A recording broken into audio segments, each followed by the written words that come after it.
ornata or the pinstrip. Calathea makoyana, or sometimes they even call this Calathea peacock Calathea.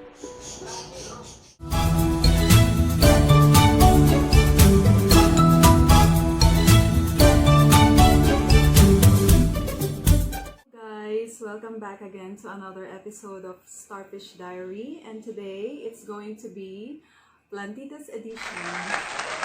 Yes, plantitas. Mga nahihilig ngayon sa mga halaman, mga naghahalamanan dyan. And you know what, talagang nowadays, ngayong pandemic, sobra din yung naidulot ng pandemic sa atin, di ba? Natuto tayong to go back to basic, go all natural. Pati yung mga hobbies natin ngayon, pati yung mga leisure activities natin ngayon, talagang everything is organic, everything is like natural, di ba? Back to basic tayo ngayon. And it's really a good thing kasi, di ba, sa mga news, makikita natin na yung ozone layer is really getting better. So, ipagpatuloy natin ang ating paghahalamanan, ang ating mga pagiging plantitas and plantitos and plant lovers or plant mamas or whatever name you call yourself for loving plants. Yes, and today I am going to share with you my Calatheas. I am very fortunate enough, especially nowadays, na talagang kahit saan ka pumuntang garden, kahit saan garden center, kahit saan plant shop, nagkakaubusan po ng mga misitera, ng mga pots, ng mga terracotta pots, plastic pots, or whatever pots it is, nagkakaubusan po talaga tayo ngayon. Ultimong mga pebbles, lahat-lahat na, anything about plants, anything, philodendrons, calatheas, sansevierias, dracaena, monstera, name it, nagkakaubusan po tayo ngayon. And it's really good, ha? That's a really good industry for the agriculture industry lang po. Wala po akong PhD sa plants, wala po akong doctorate sa plants, hindi po ako agriculturist, wala po akong diploma. So, isa lang po akong plant lover at namumulekta ng mga halaman, plant collector. So, every time po nag-uuwi po ako ng halaman dito sa bahay namin, before ilagay ko siya sa garden, I make sure that I do a little bit of research about that plant. Kasi ayoko naman na iuwi yung plant na yon and then I'm just going to kill that plant. Diba?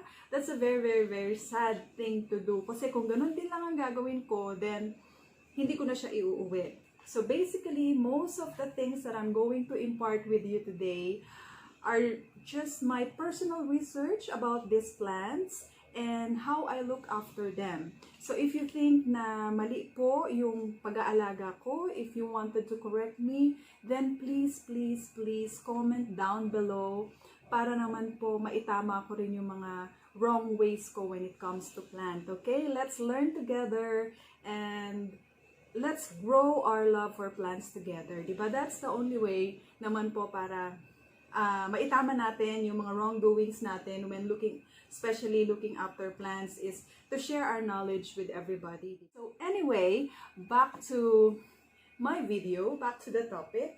I would love to share with you my Calathea collection. I don't have the whole collection of Calathea because I believe that it is almost impossible to collect them kasi there are hundreds or maybe even thousands of Calatheas varieties. I'm going to start showing you my Calathea collection, and then later on, hopefully, I can give you a little bit of care tips para naman mapalago nyo yung mga Calatheas nyo. Okay? Okay, let's start with Dotty. This is Dotty, ladies and gentlemen. Ang kulay ng leaves is more on the brownish, purplish to maroonish color. And then it has this intricate design on top of the leaves which does not penetrate at the back. Kasi yung ibang mga variegations or design sa leaves ng mga Calatheas, makikita mo rin sa back. Pero this one, hindi siya. Ayan lang siya. So, meron siyang, ang ganda ng kulay niya sa likod. Tapos yung texture niya, it's very smooth on the top. It's actually glossy.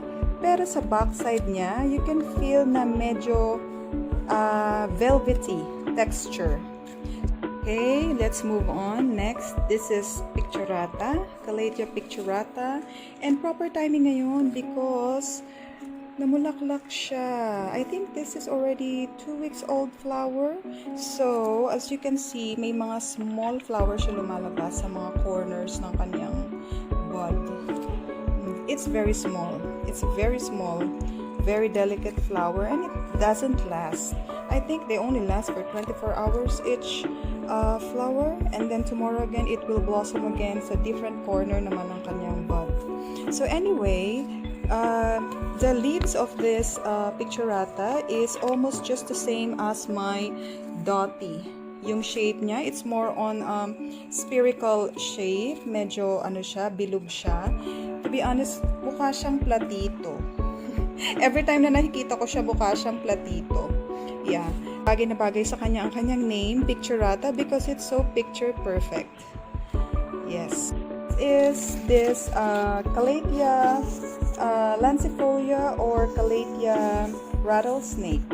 So obviously rattlesnake because of its pattern. It looks like a rattlesnake, and the shape of it as well is more elongated compared to the spherical shape ng dotty at saka ng picturata. Next one is my Calathea sabrina.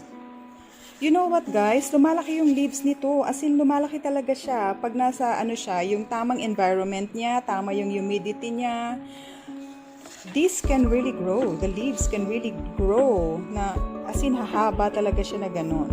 So I think this one is just a baby plant. But from the name itself, sabrina, because of the pattern, para siyang zebra. Meron siyang mga, you know, lines.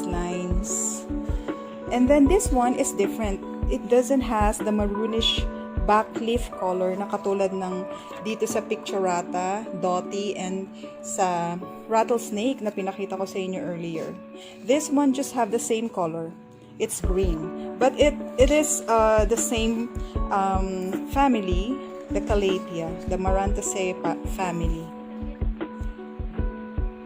Okay, let's move to my garden.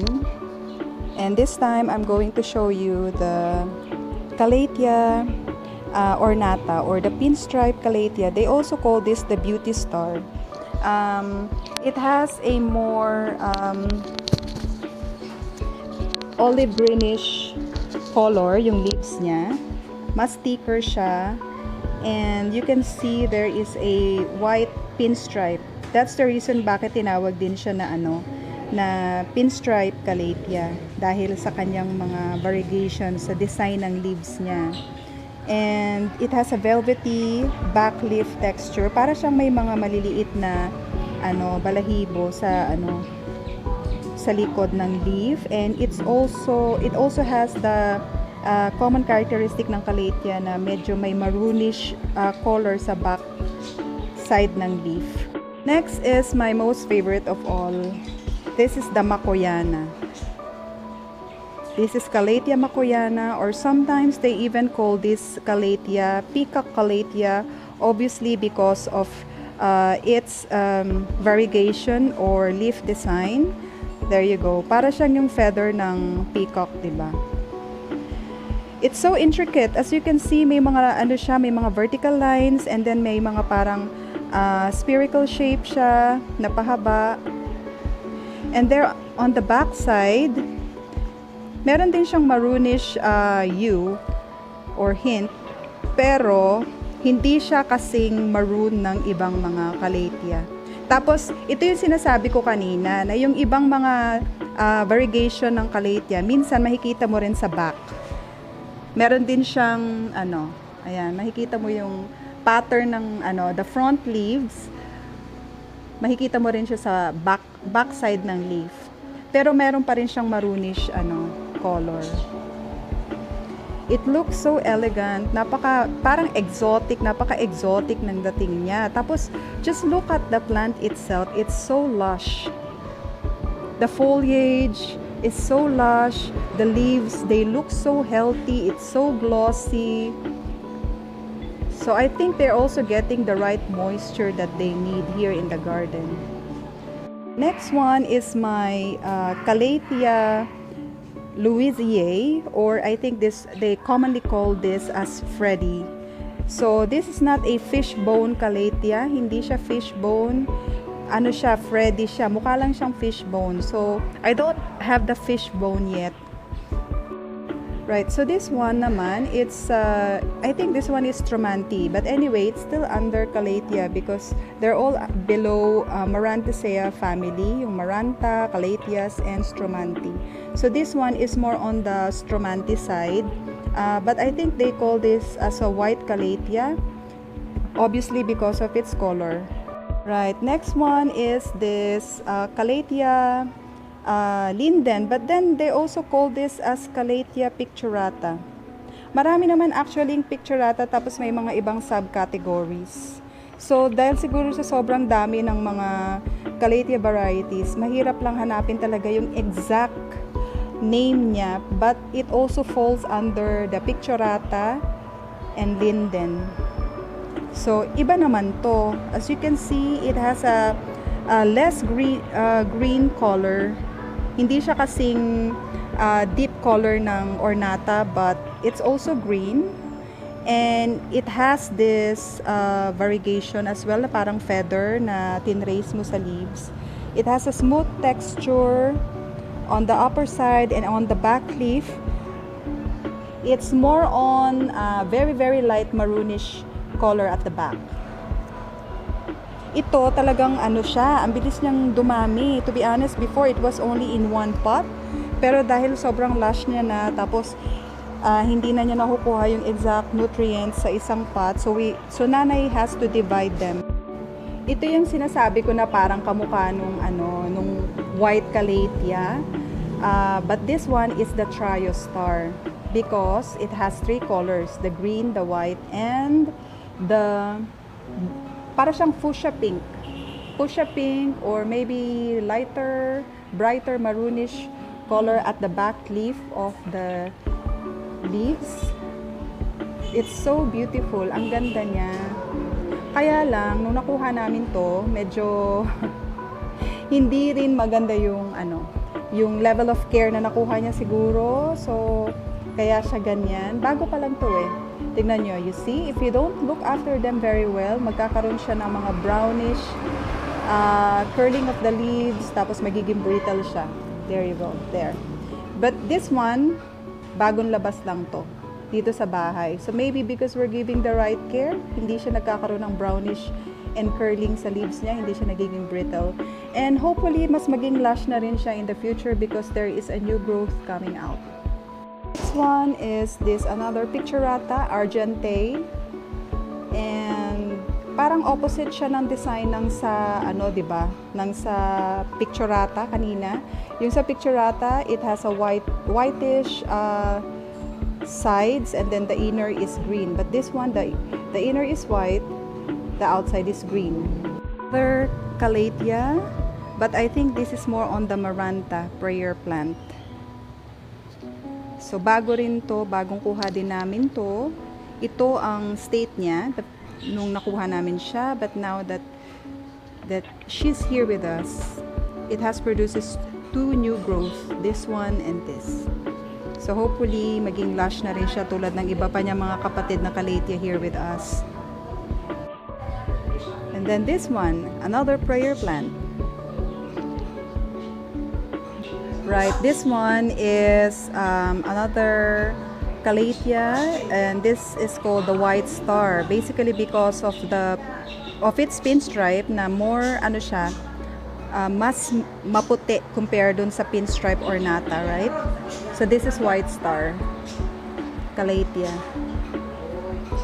And it also has the maroonish back leaf side. It looks the same as the Freddy, but it's still not a fishbone Calathea. Bago lang to, bagong kuha lang na. To talk to you about the level of care that I'm doing sa mga Calatheas ko. So basically, ang Calatheas kasi, since they're coming from a tropical country, so they love humidity. Kailangan ma-provide nyo yung humidity na kailangan ng mga Calatheas plants nyo. So basically, they need at least 50 to 60% of humidity in the air. When I say high humidity, kailangan yung air is a little bit moist. Yung para bang yung ambience tuwing bagong kakatapos pa lang ng ulan, di ba? Parang ganon, parang medyo basa, medyo moist yung air.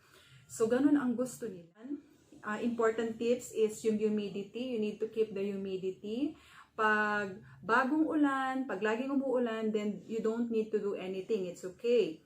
And then, number 2, they hate chlorinated water. So, make sure you water them using, kung may tubig ulan, that's better. Kung wala, then yung mga deep well. If not, kung talagang no choice, chlorinated water kayo, then make sure na you collect the water the night before na magwa-water kayo ng plants in the morning. Para hindi kasing concentrated yung chlorine ng water nyo. And then, some people who love to keep their Calatheas indoor, they can provide humidifier, okay? But for those people na cannot afford humidifier, it's perfectly fine kasi I also don't have humidifier. So, what I do is, since I keep them outside, I keep them sa garden ko, I mist them. Just a simple sprayer lang. Ako nga yung gamit ko, yung yung makeup spray ko na hindi ko na ginagamit, 'di ba? Yung mga empty bottles ko. So that's what I use. I mist them. They don't like direct water na parang sasabuyan niyo ng tubig. Hindi no, not like that. When I say mist, then mist, okay? It's like you're spraying to your face after you put makeup, diba? So, parang ganun lang siya. Mist lang siya. Masyado lang siyang fine, banayad, na misting ang kailangan nila. Not direct water na sasabuyan nyo sila. Otherwise, masisira sila.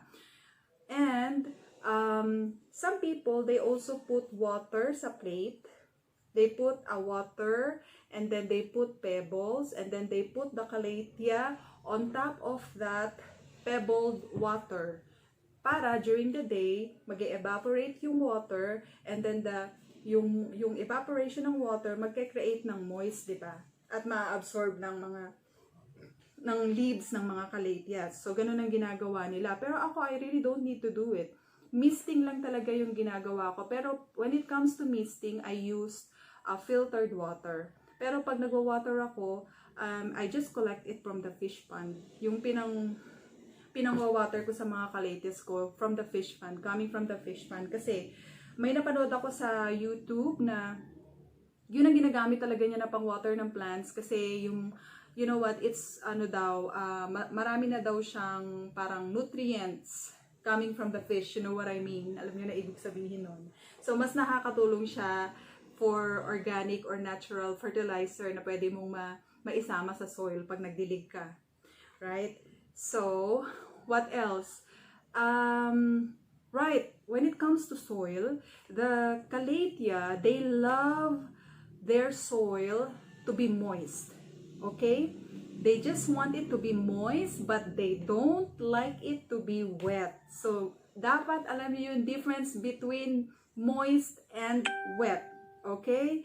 So, the best way for you to be able to tell if your Calathea needs watering is by inserting your finger, at least 1 inch of your finger, under the soil, and if you feel like that it's still too wet, malalaman mo na wet siya pag para siyang malikit or sticky, like that. Pero pag moist lang siya, naramdaman mo na, oh, it's still parang may moist pa ako nararamdaman, then ipagpaliban mo muna yung pagdidilig mo, magdilig ka na lang the following day. And then, when you try again, and then nakita mo or na-feel mo na na siya, dry na siya, then that's the time to water it. Ayaw nila na na-overwater sila kasi ang mga Calatheas, very prone sila sa root rotting. They have a very fine root, so mas madali silang mag-rot. So, they don't want it really wet. Okay? That's something that you need to remember when it comes to Calathea. They love humidity. They love moist air. They love moist soil. But they hate wet soils and overwatering. they will die. Talagang hindi sila magiging happy, hindi sila magfo-flourish. So, that's it. What else? Yeah, yes, sunlight, definitely. So, Calathea is a low light plants. They hate direct sunlight. They hate it whenever it's too hot, whenever the sun is really facing them. And you will know, alam nyo, the Calathea will tell you pag nakaharap talaga sila sa araw kasi ang mga leaves nila para silang oyster, bigla silang parang magsasara yung mga leaves dahil pag naiinitan sila, that's one way of them para maprotektahan nila yung sarili nila para hindi sila ma-sunburn. They are very, very prone to sunburn ang mga Calatheas. So they hate direct sunlight. So make sure na kung meron kayong mga Calatheas, you put them under the tree, you put them sa terrace nyo wherein the lights is more controlled or more filtered. Kaya nga ito mga indoor plants din to eh. Kaya nila sa loob lang ng bahay kasi some of the Calatheas, you know, are very, very low light plants. So make sure na hindi nyo sila masyadong paaarawan if you want to keep the beauty of the leaves, the glossiness, the healthy look on their leaves. So make sure na hindi nyo sila masyadong i-expose, okay? And kailangan din yung size ng ano nila, yung size ng the plant itself, kailangan appropriate doon sa pot na gagamitin nyo. Kasi pag gumamit kayo ng mas malaking pot, tapos maliit lang yung ano nyo, yung plant nyo, it means na ma-overwater nyo sila. Kasi kailangan ba sa inyo yung lahat ng soil, diba? So ma-overwater sila. So make sure na appropriate yung pot na gagamitin nyo sa size ng plants nyo. So, yeah.